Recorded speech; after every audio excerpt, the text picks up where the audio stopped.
Hey, this is Cary from Dark Remedy, and you're listening to the Brutally Delicious Podcast. 1, 2, 3, 4. The Brutally Delicious Podcast. The Brutally Delicious Podcast. The Brutally Delicious Podcast. The Brutally Delicious Podcast.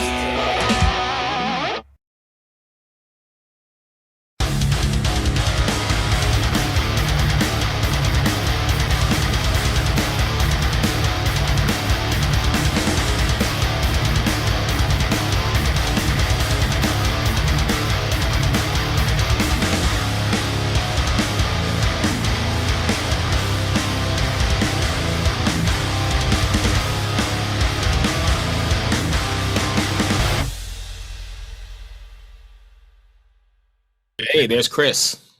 Hey, sorry about that. I had to, my computer died and I had to build a new one over the weekend. So I'm just getting back up and running. No problem. Good to see you, man. You too, man. Obviously, there's Cary, and we're Hey, Chris. Hey, Cary, how you doing, man? Doing good, man. How about yourself? I'm doing pretty good. Pretty good. he's in like bumfuck Canada. Oh, I'm in fucking beautiful Canada. That's all I'm gonna say. That's all I gotta say about that. I wake up in the morning and I look at a fucking lake, and then I fucking take the dog to the beach. You know, it's like 32 degrees Celsius every day. It's beautiful. Nobody knows what that is. So I cannot get my camera Oh, to that's work. fine. We So can. I'm Mostly sorry, guys. audio. No, it's mostly audio anyway, so we're good. Okay, I just add this up on the YouTube channel for extra, but gotcha. We're all audio all the time. yeah. Well, anyway, thanks for joining us. I appreciate it. I guess we could just jump in if you want. And we usually ask this of everybody that comes in. Can you give us the 2-sentence elevator pitch for Dark Remedy? oh shit. I wasn't prepared for that. Yeah. So we are a melodic hard rock / alternative metal band. We go for big wide guitars, that big arena sound, very modern, but we like to throw it back to the old school as well. Okay, fair enough. What do you mean by throw it back to the old school? I mean, I'm an old school guitar player, and all my idols that I looked up to were like Ace Frehley and guys like that. So, and Steven's the same way too. So I think it just comes natural that we have a little bit of that old school flair about us. Okay. Nice. I didn't really catch that vibe out of the band when I No? was listening to the single. No, I Did caught you more hear of like Haunted? I and that's what the beautiful part about music is that everyone can kind of grab their own thing, Like I really felt the influence of like late 90s, early 2000s like rock, Yeah. you know? Well, it makes sense. That's when we grew up. But if I think every song's a little bit different sound wise. Like our debut single, Blood Money, very much an old school kind of arena anthem. Haunted Absolutely. was like that late 90s, early 2000s, him meets Bullet for My Valentine kind of thing. And then Now or Never's evolving. And then the next stuff we've got coming out, it evolves even further. Blood Money is a great video, by the way. Thank you. I love that. 100% agree. I was like, is that real money? And I was like, did they drain their bank account just to throw money around? And I then went on Amazon and I bought a bunch of prop money, and I bought this prop gun that we had an idea originally that somebody was just going to shoot it off in the video, but what ended up happening was it was me standing there with the thing shooting it over Paul for what seemed like hours. I got to the point where I'm like, oh, my arm's tired. But yeah, that was a fun video to make. It was a lot of like I was thinking from the point of like because that was your first video, right? Like it's the first kind of like introduction to the world, right? Yep. So like I was wondering, like when I was watching it, I was like, did they drain their bank accounts and then throw money and pretend like it didn't matter? And then after the cameras were off, they're like, fuck, we gotta find every dollar, Get like it back in the bank. yeah, get it, hurry up. we could tell that story, and it might make for a better story than Amazon. Your interviews are going to be A large different part now. of that That's the time story. was a large part of that day was bending over and picking up all the bills and loading it back in, and like, okay, are we gonna do it one more time or not? Or Oh God. Yeah. Isn't shooting videos like the most boring thing you've ever done? Like you have to do it, but how boring is it? I love it. Really? Especially with this band, because my previous band, we were a makeup band. And when we would shoot a video, they were like very story oriented, and it would take like 10 hours, and I'd be in makeup for 10 hours, and I wanted to kill myself. I gotta interrupt. Makeup band like Poison or like Kiss? Like Kiss, Sinister X. Oh. But this band, we don't have to do all that. So, I mean, it's just a lot of fun. I think Steven and I are both just really into the process of everything, from the recording to the shooting the videos to photo shoots. Like we're fans first. So, the little kid in us is like, when we're on set on these things, we're like, holy shit, how cool is this? Yeah. I want to do this every day. Right. exactly. Cary and I are the kind of people that will look at our favorite bands and will nitpick every little nuance of stuff they do, whether it's photos, whether it's videos, and we're like, oh, what's all the hidden messages? And so now we get to have fun and do that with our band. Yep. Nice. So here's a question. Right. When you were younger and you could actually buy physical media, and you would open up everything, what was the first thing you looked at? Was it the lyrics? Was it the thanks? Was it the production team? What was the first thing you looked at when you opened up those records? Or it was all the photos. I love seeing all the photos. So my favorite album of all time is Meatloaf's Bad Outta Hell 1. Great album. And I listened to the vinyl of that just on repeat, like, for years. And I just loved looking at, all the photos of these crazy guys and like the ruffled like Mozart shirts and like playing guitars and smashing them over people's heads, and the motorcycle coming out of the crevice in the earth with the fire. It's like there's nothing more epic to a kid who's getting into rock and roll than something like that. Here's a funny story about Meatloaf. I used to have a no Meatloaf allowed on my laptop because my wife would play it all the time. I was like, no Meatloaf on my laptop. I've since changed my mind, but that's just the Meatloaf sidebar. So you're looking at the photos, you're checking it out. Why the photos? Why not the production staff? Why not the lyrics?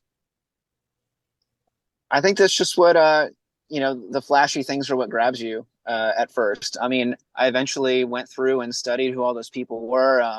Like Jim Steinman, for instance, he's my favorite songwriter of all time, and I never would have found out who he was had I not like spent so much time just looking at that thing and wondering who these people were that made this, what I thought was a masterpiece. And so I eventually researched who all these people are, and that led, one thing led to another, and that became a habit as I would listen to more albums. I'm like, who are all these people that made this stuff? And that's how I eventually got into production. And I would study the people who were making these things behind the scenes, and then that kind of grew my influence as well, as like, who are the people behind the scenes making all this stuff? It's really fascinating to learn. It is. And I wish that digital media like Spotify or whatever, and I know there's a push to do it, but the production crew really deserves credit for what they do. And right now, I don't really think they get it. Oh, definitely not. There's so many albums nowadays where the only thing that exists is a Wikipedia page, and that's not always complete. Right. Yeah, absolutely. I mean, I moved to Vancouver because Dr. Feelgood was recorded there and Bob Rock worked there. That's the only reason I moved to Vancouver. I was like, I have to go there. Right. That's where Little Mountain Sound is. I have to be there, And it was because I read the credits inside of Dr. Feelgood. Yep. I'm a credit reader as well. How cool would it be if Spotify implemented a thing that when you click on a track, there's a digital CD booklet in there that you can just scroll through? Why isn't it already done?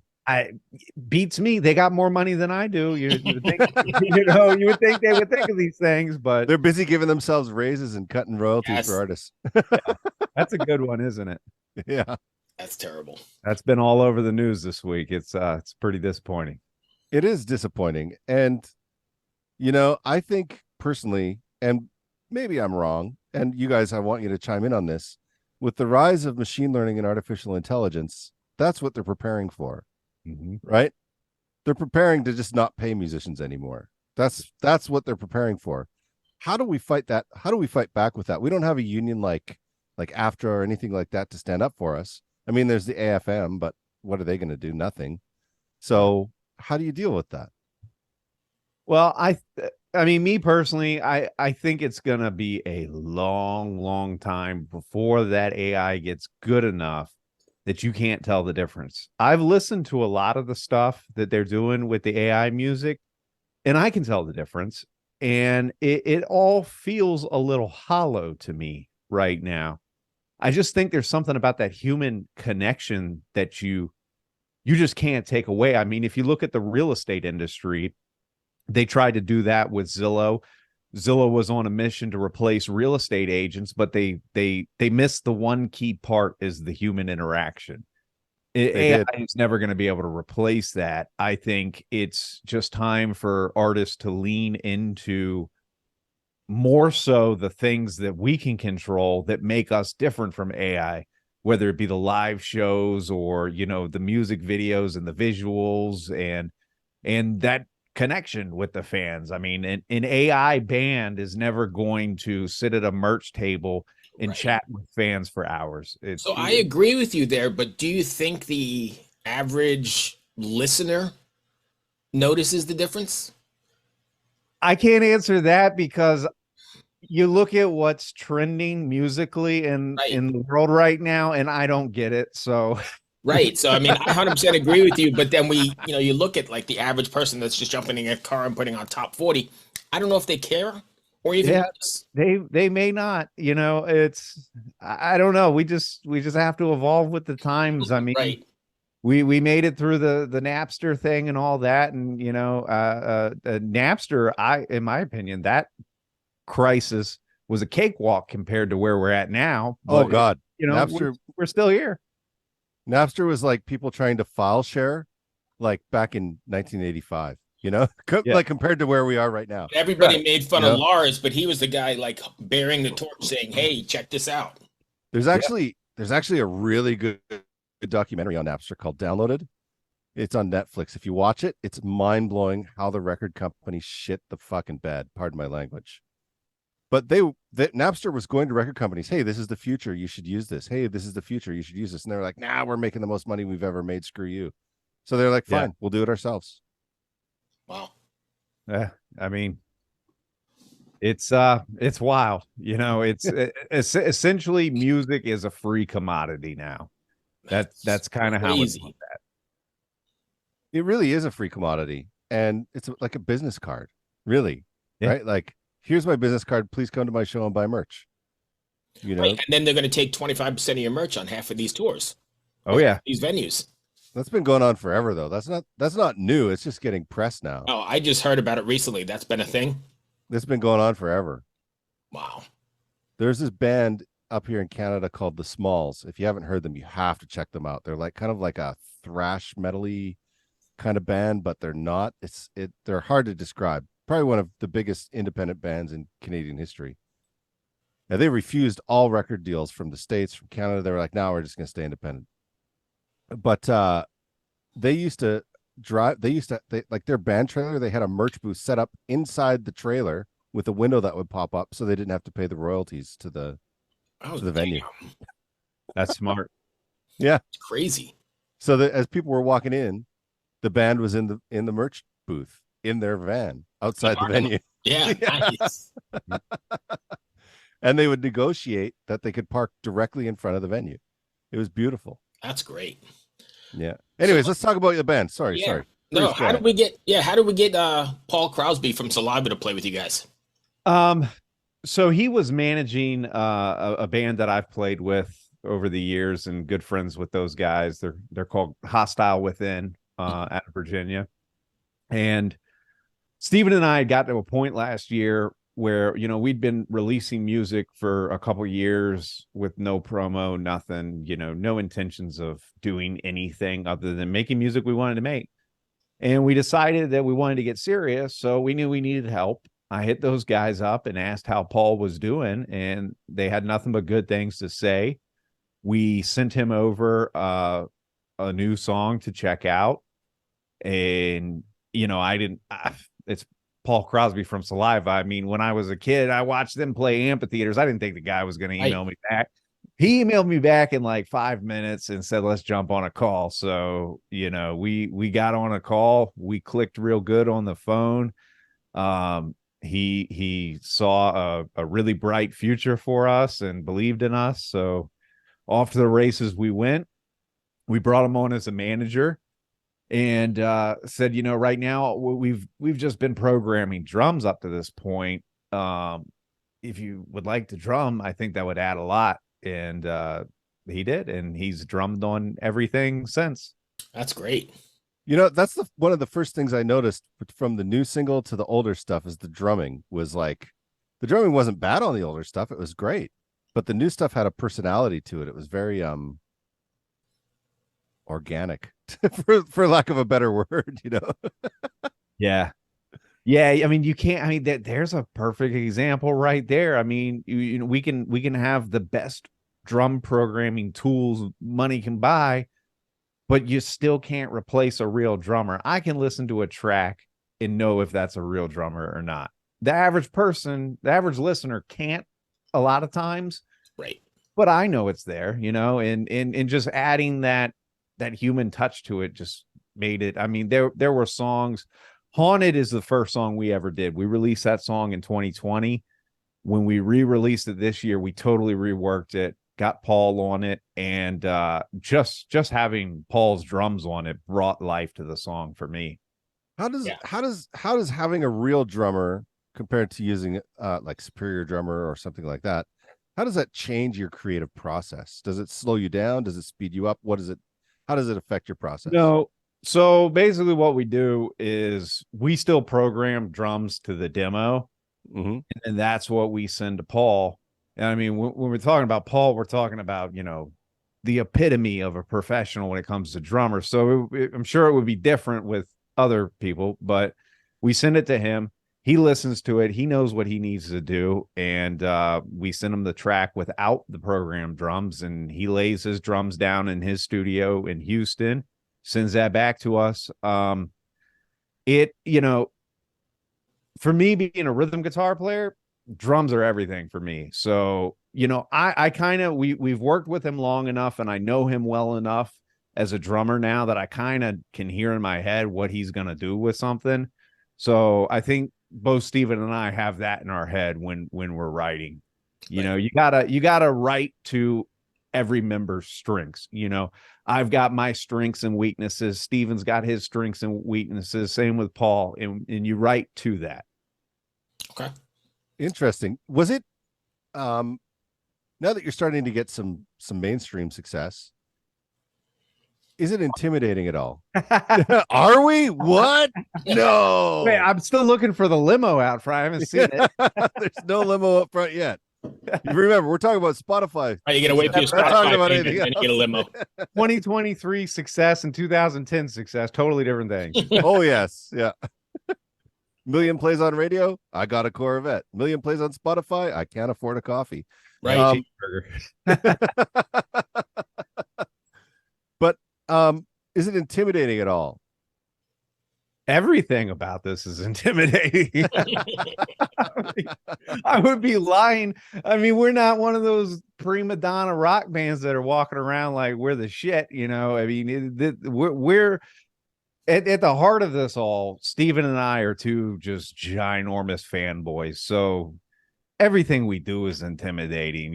Talking to people that we, have looked up to for a lot of our life. And, I remember we went and saw, when we were in Houston shooting the Haunted video, we went and saw Striper, and we tagged Striper up in a post on Facebook, and they came in and commented on our post, and I'm calling Steven like, holy shit, bro. Striper acknowledged us. It's all intimidating, but I mean, we're on the ride of our lives. I can say that we're loving every second of it. What's the plans to take this out on the road? And if there is, what are you going to do for a drummer? So the plan is to hit the road next year.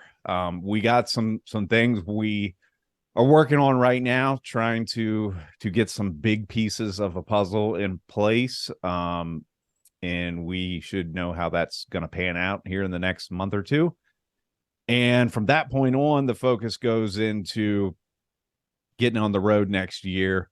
I do believe, Paul, if at all possible, depending on what kind of tour we get, I think fans will see Paul with us. Oh, nice. Yeah. So that might be a little intimidating, eh? It started as he was going to drum on tracks, and we didn't really know if it would be much further than that. We'd bring in a live drummer. But I think the further it's gone on, he would love to be on the road with us as much as we would love to have him. It's just all the pieces got to line up for that to happen. Right. Yeah, it's hard, right? When you're trying to coordinate multiple people's schedules and then fit it into a schedule that's already packed because every band in the world is touring like crazy, Yeah, and the other challenge too is, we started the band as a studio project. I mean, Cary and I live in different states. Paul's in a different state too. So transitioning from this online thing that we were just doing for fun into what we're trying to do now, most bands don't go through that. Usually they're with their buddies in their local town. They've been playing together for a long time, and then the bigger tours start to come. So we're kind of coming at it from a different angle. So there's just a whole lot more moving pieces involved. Does it stress you sense. out? Does it stress you guys out? Hell Of yeah. course, but that's part of the game. You take it one day at a time, and you just figure it out. What's the plan going forward from here then? Are you going to keep releasing singles like the new music business model? Yeah, so we haven't announced it, but I think this has been enough people kind of mention it that it's okay to say that the next single is going to be out in September. And then after that, we've got some things that we want to try to get done before the end of the year with a previously recorded song that would be really good to be out in October. So we'll see how that plans out. But the overall picture is we're going to be working on an EP or an album that will probably be first of next year. Oh, nice. And then we'll tour in support of that.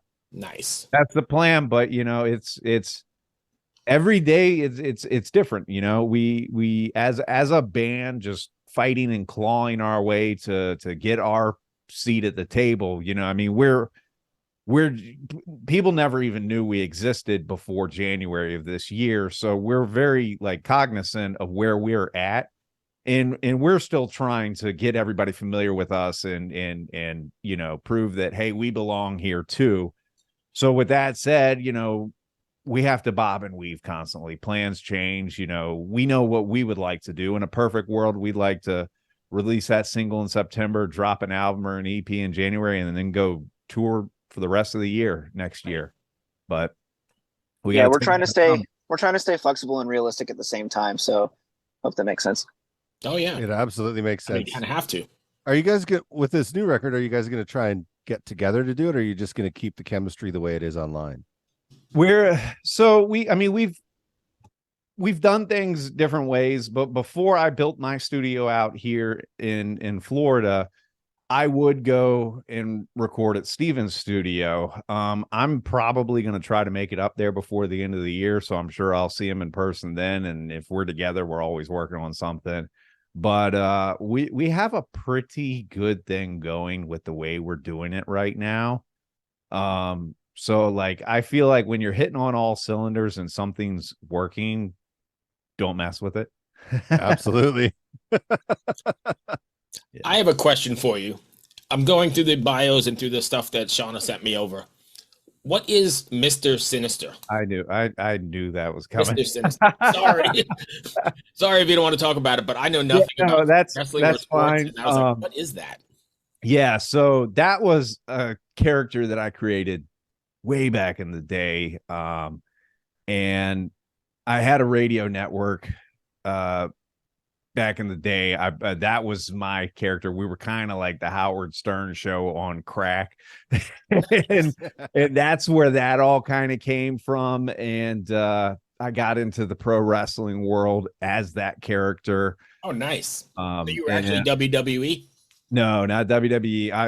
I've wrestled with those guys. And I trained with AEW and WWE guys, but independent wrestling scene. I've wrestled in Florida, Virginia. Nice. And yeah, it's a lot of fun. It's a passion of mine. I'm 37 years old. I've been doing it since my 20s. I have no ill-conceived notion that at my age I'm gonna make it anywhere with that. It's just something I enjoy to doing. And that was also the name I went by. Same character, same face paint, all that shit with band Sinister X. Oh, So, nice. Nice. How do you feel about Billy Corgan buying a wrestling league? I love it. I have quite a few buddies who work for Billy, Yeah. and everybody has nothing but good things to say about Billy.